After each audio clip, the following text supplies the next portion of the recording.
नमस्कार, मैं कविता भारद्वाज और आज हम पढ़ रहे हैं पाठ नेताजी का चश्मा, जिसके लेखक हैं स्वयं प्रकाश जी, जिनका जन्म सन 1947 को इंदौर मध्य प्रदेश में हुआ था और उनके जीवन का बहुत बड़ा हिस्सा राजस्थान में बीता। वहीं पर उन्होंने अपनी पढ़ाई और नौकरी भी की। स्वैच्छिक सेवानिवृत्ति के पश्चात वे वसुधा पत्रिका के संपादन से भी जुड़े हुए हैं और वो अभी भी वो साहित्य जीवन में सक्रिय हैं। उनकी कहानियाँ वर्ग शोषण के विरुद्ध चेतना, सामाजिक जीवन में जाति, संप्रदाय और लिंग के आधार पर हो रहे भेदभाव के खिलाफ गूंज सुनाई देती है उनकी कविताओं में, कहानियों में। उनकी कहानियाँ रोचक किस्सा-गोई शैली में लिखी गई हैं, मतलब किस्से के रूप में जो है लिखी गई हैं, जिसे पढ़कर मतलब सब उनकी कहानियों में खो जाते हैं। पहल सम्मान, बनमाली पुरस्कार, राजस्थान साहित्य अकादमी आदि पुरस्कारों से इन्हें सम्मानित किया गया है। इनके 13 कहानी संग्रह प्रस्तुत हुए हैं, जिनमें सूरज कब निकलेगा, आएंगे अच्छे दिन भी, आदमी जात का आदमी और संधान इनके प्रमुख हैं। और इनके चर्चित उपन्यासों में भारत में विनय और ईंधन उल्लेखनीय है। ये इनके बहुत बहुत ज़्यादा चर्चित होने वाले उपन्यास हैं। अब हम पाठ पढ़ते हैं। पाठ का शीर्षक जैसे हमें बता रहा है, नेताजी का चश्मा। अब शीर्षक को पढ़ते ही हमें एक दिमाग में एक बात आती है कि यहाँ किसी नेताजी के बारे में बात हो रही होगी। अब बात ध्यान में आती है कि नेताजी कौन है।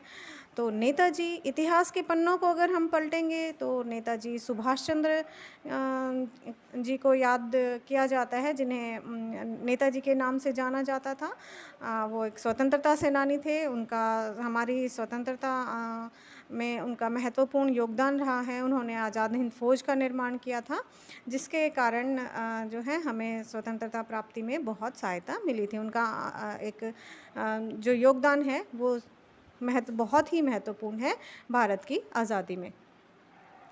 तो जैसे ही हमें नेताजी का नाम याद आता है तो हमें 2 चीज़ें याद आती हैं उनसे जुड़ी हुई, कि वो टोपी पहनते थे और चश्मा लगाते थे। तो जैसे ही तो उसी चश्मे को लेकर हमारा ये पाठ है, नेताजी का चश्मा। अब अगर हम कहानी में नेताजी का चश्मा पाठ में बात करें पात्रों की, तो यहाँ पर 3 पात्र हमें दिखाई देते हैं, महत्वपूर्ण पात्र। सबसे पहले हवलदार साहब, जो जीप से उस कस्बे से गुज़रते थे, किसी अच्छे पद पर रहे होंगे वो, और ड्राइवर जीप चलाता था। दूसरा वहाँ पर पान वाला है, जो एक मोटा काला व्यक्ति था और खुशमिजाज था। पान मतलब एक अगर हम पान वाले की एक तस्वीर हमारे मन में बिठाएं तो उस चित्र को वो साकार करता हुआ दिखाई देता है और कस्बे की सभी सूचनाओं का केंद्र बिंदु था। कैप्टन का मजाक भी उड़ाता था और कैप्टन की मृत्यु पर वो स्तंभित भी रह जाता है। अब बात मैंने की कैप्टन कौन था? तीसरा जो हमारा पात्र है वो कैप्टन है। वो एक चश्मे वाला है, गरीब व्यक्ति है, फेरी लगाता है और उसमें जो है देशभक्ति की भावना है। देशभक्ति की भावना से, नैतिक मूल्यों से ओतप्रोत है। वो सच्चा देशभक्त है और अपने नाम को, कैप्टन चश्मे वाला, अपने नाम को सार्थक करता हुआ भी यहाँ पर दिखाई देता है। शारीरिक रूप से एक कमज़ोर व्यक्ति उसे कहा जा सकता है। तो आइए हम पढ़ते हैं पाठ नेताजी का चश्मा। नेताजी का चश्मा। हवलदार साहब को हर 15वें दिन कंपनी के काम के सिलसिले में उस कस्बे से गुज़रना पड़ता था। अब हवलदार साहब, मैंने आपको बताया, तो हवलदार साहब के बारे में अभी हमने पढ़ा, जो किसी अच्छे पद पर होंगे, जीप से उधर से गुज़रते थे और ड्राइवर उनके गाड़ी चलाता था। तो हवलदार साहब को हर 15वें दिन कंपनी के काम के सिलसिले में उस कस्बे से गुज़रना पड़ता था। कस्बा बहुत बड़ा नहीं था। अब कस्बा गांव से थोड़ा बड़ा और शहर से थोड़ा छोटा होता है, तो कस्बा कहलाता है। जिसे पक्का मकान कहा जा सके वैसे कुछ ही मकान, और जिसे बाज़ार कहा जा सके वैसा एक ही बाज़ार था वहाँ पर। तो पक्के मकान बहुत कम थे और बाज़ार भी एक ही था, छोटा सा कस्बा था। कस्बे में एक लड़कों का स्कूल, एक लड़कियों का स्कूल, एक सीमेंट का छोटा सा कारखाना। तो ये 2 ओपन एयर सिनेमा घर और एक ठो नगर पालिका थी। छोटा सा कस्बा था। तो प्रश्न पूछा जा सकता है कि कस्बे में कैसा कस्बा था और क्या-क्या चीज़ें थी, तो ये सब आप उसमें लिख सकते हैं। नगर पालिका थी तो कुछ ना कुछ करती रहती थी, कि नगर पालिका बनी हुई थी तो वहाँ कुछ ना कुछ काम भी वो करती रहती थी। कभी कोई सड़क पक्की करवा दी, कभी कोई कुछ पेशाब घर बनवा दिए, कभी कबूतरों की छतरी बनवा दी, तो कभी कवि सम्मेलन करा दिया। इसी नगर पालिका के किसी उत्साही बोर्ड या प्रशासनिक अधिकारी ने एक बार शहर के मुख्य बाजार के मुख्य चौराहे पर, चौराहा जहाँ 4 रास्ते मिलते हैं, मुख्य चौराहे पर नेताजी सुभाष चंद्र बोस की एक संगमरमर की प्रतिमा लगवा दी। तो वहाँ पर किसी नगर पालिका ने ही वहाँ पर चौराहे, मेन मुख्य जो चौराहा था, वहाँ पर संगमरमर की नेताजी सुभाष चंद्र बोस की मूर्ति वहाँ पर लगवा दी थी। यह कहानी उसी प्रतिमा के बारे में है, बल्कि उसके भी एक छोटे से हिस्से के बारे में है। पूरी बात तो पता नहीं, लेकिन लगता है कि देश के अच्छे मूर्तिकारों की जानकारी नहीं होने और अच्छी मूर्ति की लागत, अनुमान और उपलब्ध बजट से कहीं ज़्यादा होने के कारण काफ़ी समय ऊहा-पोह और चिट्ठी पत्री में बर्बाद हुआ होगा। तो अब यहाँ पर देखिए, अच्छे मूर्तिकारों की शायद नगर पालिका को जानकारी नहीं थी, फिर मूर्ति की लागत का अनुमान और बजट भी कहीं ज़्यादा हो रहा था, और मतलब किसी विशेषज्ञ चित्रकार से, मूर्तिकार से बनवाते तो उसका बजट, लागत भी ज़्यादा हो रही थी। और इसी ऊहा-पोह मतलब दुविधा की स्थिति में, करें ना करें इस तरह की स्थिति में चिट्ठी पत्री में ही बर्बाद हुआ होगा समय, और बोर्ड की शासनावधि समाप्त होने की घड़ियों में, और बोर्ड जो नगर पालिका था उसकी समय अवधि समाप्त होने वाली थी, किसी स्थानीय कलाकार को ही अवसर देने का निर्णय कर लिया होगा, और अंत में कस्बे के इकलौते हाई स्कूल के इकलौते ड्राइंग मास्टर, मान लीजिए मोतीलाल जी को ही यह काम सौंप दिया होगा, जो महीने भर में मूर्ति बनाकर पटक देने का विश्वास दिला रहे थे। उन्होंने विश्वास दिलाया होगा कि वो महीने भर में ही मूर्ति बनाकर दे देंगे। पटक देना मतलब एक भाव यहाँ पर दिखाई देता है कि बस काम को टालने वाली स्थिति थी। जैसा कि कहा जा सकता है, मूर्ति संगमरमर की थी, टोपी की नोक से कोट के दूसरे बटन तक कोई 2 फुट ऊंची। अब यहाँ पर मूर्ति के बारे में बताया गया कैसी थी मूर्ति, तो संगमरमर की थी और 2 फुट ऊंची थी, जिसे कहते हैं बस्ट। तो कोट के दूसरे बटन तक जो प्रतिमा होती है उसको बस्ट कहा जाता है, और सुंदर थी। नेताजी सुंदर लग रहे थे, कुछ कुछ कमसिन, मासूम और कमसिन, मतलब मूर्ति को देखकर ऐसा लग रहा था कि बिल्कुल बहुत ही वो मूर्ति जो है वो नेताजी की याद दिला रही थी। बहुत ही सुंदर मूर्ति बनी थी, फौजी वर्दी में थे नेताजी। मूर्ति को देखते ही दिल्ली चलो और तुम मुझे खून दो वगैरह याद आने लगते थे, कि एक कलाकार की जो कला वहीं पर प्रदर्शित होती है जब उसकी बनाई हुई कला से जो है चीज़ें मूर्त रूप में लेने लग जाएं। तो जैसे ही उस मूर्ति को देखते थे तो नेताजी याद आने लगते थे। इस दृष्टि से तो जैसे उन्होंने दिल्ली चलो का नारा दिया था, तुम मुझे खून दो मैं तुम्हें आज़ादी दूंगा का नारा दिया था, तो वही समय याद आने लगता है। तो इस तरह से मूर्ति बनाना एक सराहनीय प्रयास यहाँ पर कहा जा सकता है। इस दृष्टि से यह सफल और सराहनीय प्रयास था। केवल एक चीज़ की कसर थी जिसे जो देखते ही खटकती थी, नेताजी की आंखों पर चश्मा नहीं था। यानी चश्मा तो था लेकिन संगमरमर का नहीं था, जैसे मूर्ति के साथ बनाया हुआ हो ऐसा चश्मा नहीं था। संगमरमर का चश्मा, मूर्ति संगमरमर की थी लेकिन चश्मा जो था वो संगमरमर का नहीं था। एक सामान्य और सचमुच के, तो सामान्य और चश्मे का चौड़ा फ्रेम वाला चौड़े वाला काला फ्रेम मूर्ति को पहना दिया गया था। हालदार साहब जब पहली बार इस कस्बे से गुज़रे तो चौराहे पर पान खाने के लिए रुके। अब पहली बार जब वहाँ से गुज़रे तो वहाँ पर वो पान खाने के लिए रुके और तभी उन्होंने इसे लक्षित किया, मतलब देखा, और उनके चेहरे पर एक कौतुक भरी मुस्कान फैल गई, एक जिज्ञासा भरी मुस्कान फैल गई। वाह भाई, यह आइडिया भी ठीक है, मूर्ति पत्थर की और चश्मा रियल। तो कि मूर्ति तो चश्मे जो है पत्थर की है और उसमें रियल चश्मा पहनाया हुआ है, तो उसको देखकर उनको बहुत खुशी हुई। जीप कस्बा छोड़कर आगे बढ़ गई। तब भी हवलदार साहब इस मूर्ति के बारे में ही सोचते रहे और अंत में इस निष्कर्ष पर पहुँचे कि कुल मिलाकर कस्बे के नागरिकों का यह प्रयास सराहनीय ही कहा जाएगा कि जैसे ही मैंने अभी आपको बताया कि जिस प्रकार से मूर्ति को देखते ही नेताजी याद आने लगते थे, तो इस तरह से वो प्रयास जो था वो सराहनीय प्रयास था।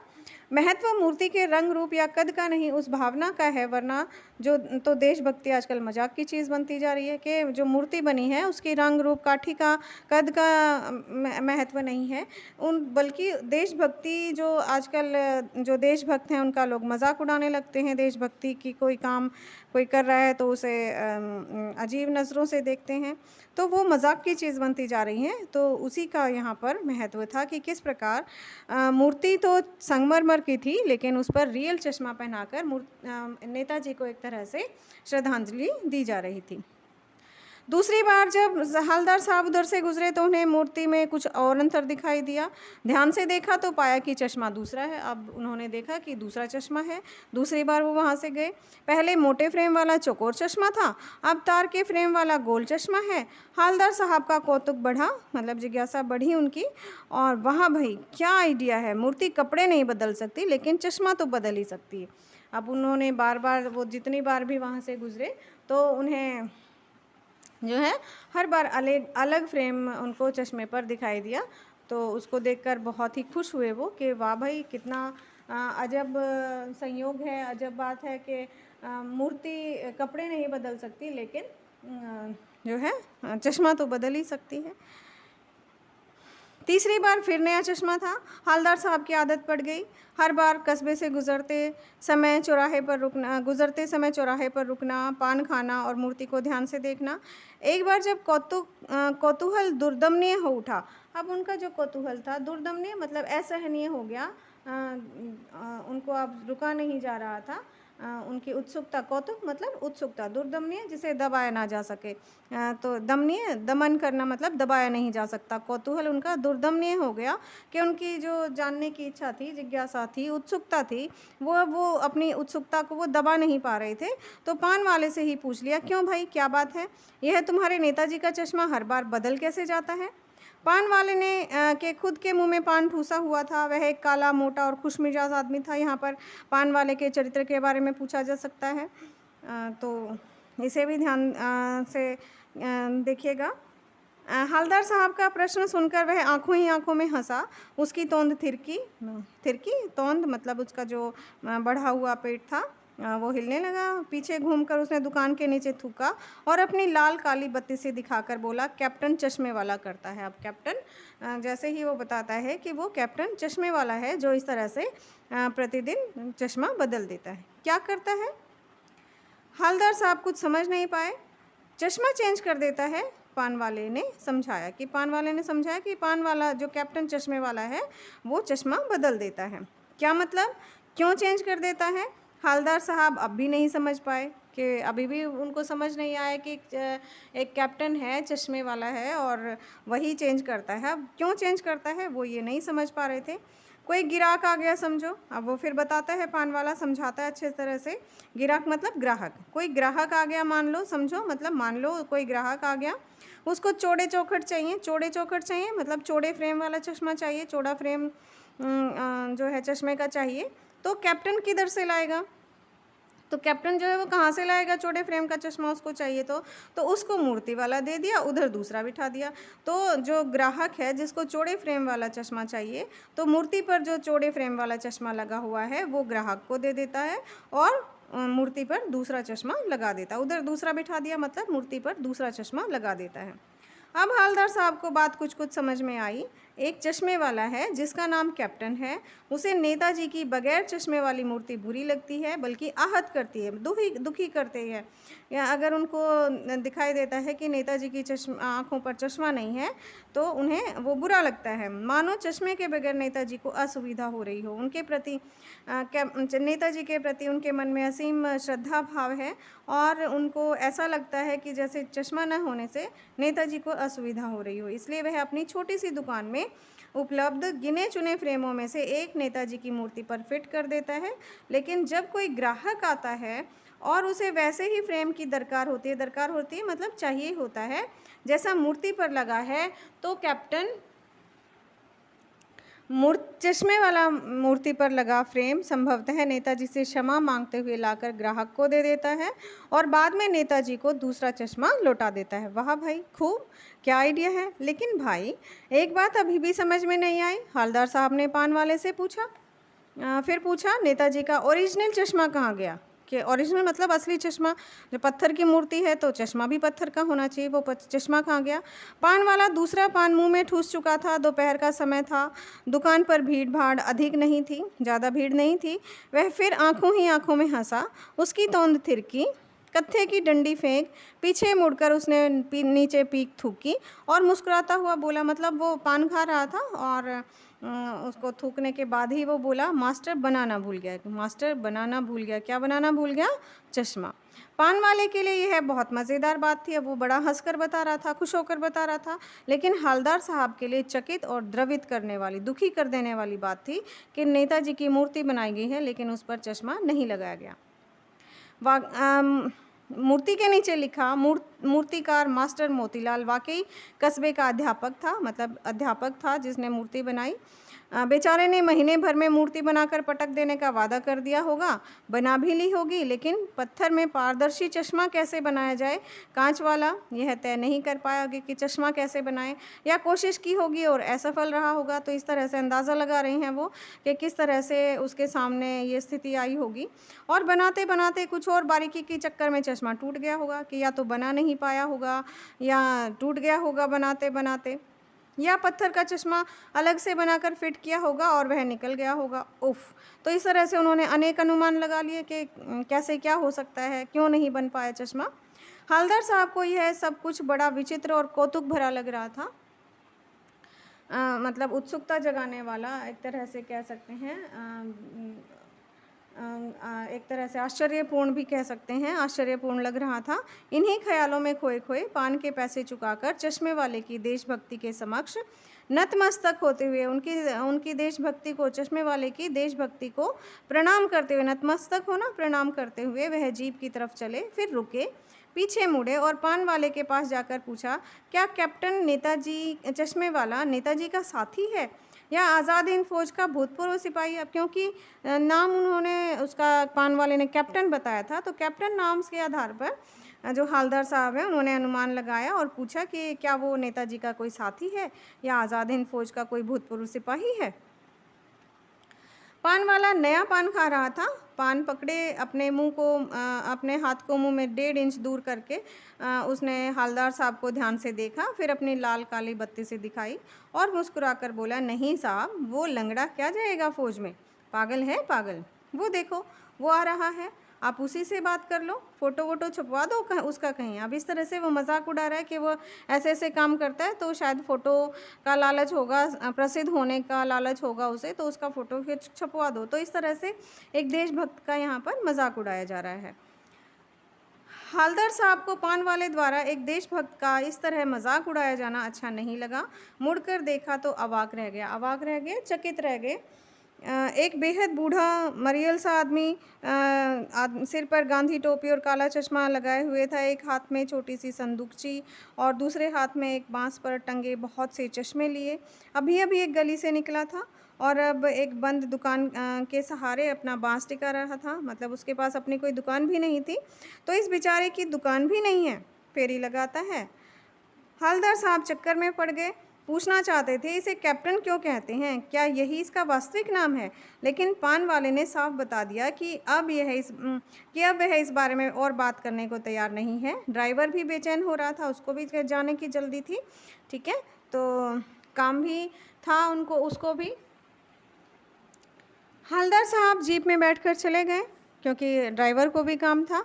2 साल तक हवलदार साहब अपने काम के सिलसिले में उस कस्बे से गुजरते रहे और नेताजी की मूर्ति में बदलते हुए चश्मों को देखते रहे। कभी गोल चश्मा होता, कभी चौकोर, कभी लाल, कभी काला, कभी धूप का चश्मा, कभी बड़े कांचों वाला गोगो चश्मा, पर कोई ना कोई चश्मा ज़रूर होता। उस धूल भरी यात्रा में हवलदार साहब को कौतुक और प्रफुल्लता के कुछ क्षण देने के लिए, खुशी देने के लिए, थोड़ी सी वो चश्मे को देखकर, नेताजी की मूर्ति पर चश्मे को देखकर उस यात्रा में वो खुश हो जाते थे।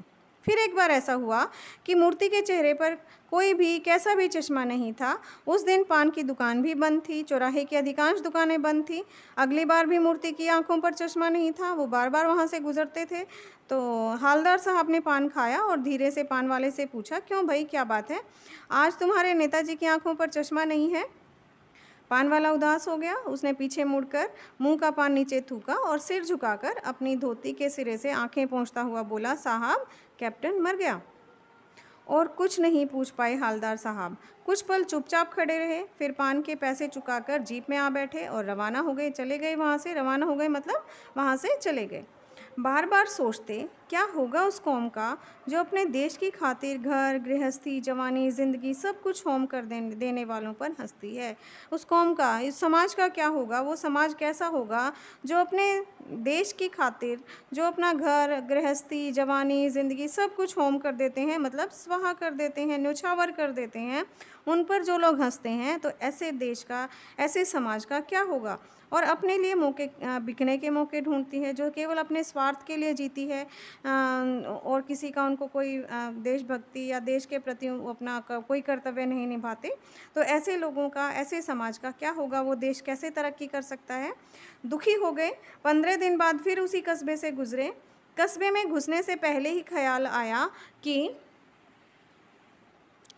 कस्बे की हृदय स्थली में, मतलब हृदय स्थली, हृदय स्थल पर, मतलब हृदय कहाँ पर होता है? हमारे बिल्कुल बीचों बीच। तो वहाँ पर शहर के बीचों बीच जो चौराहा था, कस्बे का दिल था, जहाँ पर प्रमुख चीज़ें बनी हुई थी, तो सुभाष की प्रतिमा अवश्य ही प्रतिष्ठापित होगी। मतलब वहाँ पर मूर्ति जो नेताजी की लगी हुई है वो तो अवश्य होगी, लेकिन सुभाष की आँखों पर चश्मा नहीं होगा। उनको यही 2-3 बार से वो वहाँ से गुजरे थे और उनको चश्मा, नेताजी की आंखों पर चश्मा दिखाई नहीं दिया था। तो अभी भी यात्रा के दौरान वो यही सोच रहे थे कि अभी भी आंखों पर, मूर्ति की आंखों पर चश्मा नहीं होगा। और क्योंकि मास्टर बनाना भूल गया था और कैप्टन मर गया था। जो कैप्टन लगाता था चश्मा वो मर चुका था, और जो मास्टर जिसने उस मूर्ति को बनाया था वो मर चुका था। सोचा आज नहीं रुकेंगे, पान भी नहीं खाएंगे, मूर्ति की तरफ देखेंगे भी नहीं। तो पहले उन्होंने सोच लिया था कि आज वहाँ पर चौराहे पर, जो उनकी एक दिनचर्या में शामिल हो गया था, जब भी वो उधर से गुजरते थे तो वो पान खाने के लिए रुकते थे, मूर्ति को देखते थे। तो आज उन्होंने सोच लिया था कि आज वहाँ पर नहीं रुकेंगे, पान भी वहाँ पर नहीं खाएंगे और मूर्ति की तरफ देखेंगे भी नहीं, क्योंकि बिना चश्मे वाली मूर्ति उनको आहत करती थी। सीधे निकल जाएंगे। ड्राइवर से कह दिया चौराहे पर रुकना नहीं, आज बहुत काम है, पान आगे कहीं खा लेंगे। लेकिन आदत से मजबूर आंखें चौराहा आते ही मूर्ति की तरफ उठ गई। जैसे उनको आदत थी, जैसे ही चौराहा आया उनकी आंखें किस तरफ, जो है, मूर्ति की तरफ उठ गई। कुछ ऐसा देखा कि चीखे, रोको। तो देखते ही, मूर्ति की तरफ देखते ही जो है वो एकदम से चीख पड़े और बोले कि गाड़ी रोकने के लिए कहा। जीप स्पीड में थी। ड्राइवर ने ज़ोर से ब्रेक मारे। रास्ता चलते लोग देखने लगे। जीप रुकते ना रुकते हवलदार साहब जीप से कूदकर तेज़ कदमों से मूर्ति की तरफ लपके, और जैसे ही जीप रुकी वो एकदम से जीप में से उतरकर और मूर्ति की तरफ वो बढ़े और उसके ठीक सामने जाकर अटेंशन में खड़े हो गए, जैसे मानो जो नेताजी को वो श्रद्धांजलि दे रहे हों, उनके प्रति देशभक्ति की अपनी जो भावना है उसको व्यक्त कर रहे हों, उनको सम्मान दे रहे हों नेताजी की मूर्ति को। तो मूर्ति की आंखों पर सरकंडे से बना छोटा चश्मा रखा हुआ था, जैसा बच्चे बना लेते हैं। हवलदार साहब भावुक हैं। इतनी सी बात पर उनकी आंखें भर आई। मतलब जैसे ही उन्होंने ये देखा कि मूर्ति की आंखों पर एक छोटा सा चश्मा बना हुआ है, काफ़ी दिनों से देख रहे थे कि कैप्टन की मृत्यु के बाद उस नेताजी की मूर्ति की आंखों पर चश्मा नहीं था, और जैसे ही उन्होंने उस मूर्ति पर सरकंडे से बना, जैसे छोटे बच्चे बना लेते हैं, तो सरकंडे से बना हुआ चश्मा उनकी आंखों पर देखा तो वे भावुक हो गए। किस बात पर? कि आज भी हमारे देश के लोगों में, आने वाली जो हमारी पीढ़ी है उसमें देशभक्ति की भावना जीवित है, कि आज भी लोगों के अंदर जो हमारे स्वतंत्रता सेनानी हैं, नेताजी के समान, जो जिन्होंने हमारे देश को आज़ाद कराने के लिए अपना सब कुछ न्योछावर कर दिया, उनके प्रति सम्मान की भावना आज की पीढ़ी में भी जीवित है। तो इतनी सी बात पर जैसे ही उनको ये बात ध्यान आई, उनकी आंखें भर आई, वो भावुक हो गए और देश प्रेम की भावना को लोगों में देखकर वो गदगद हो गए।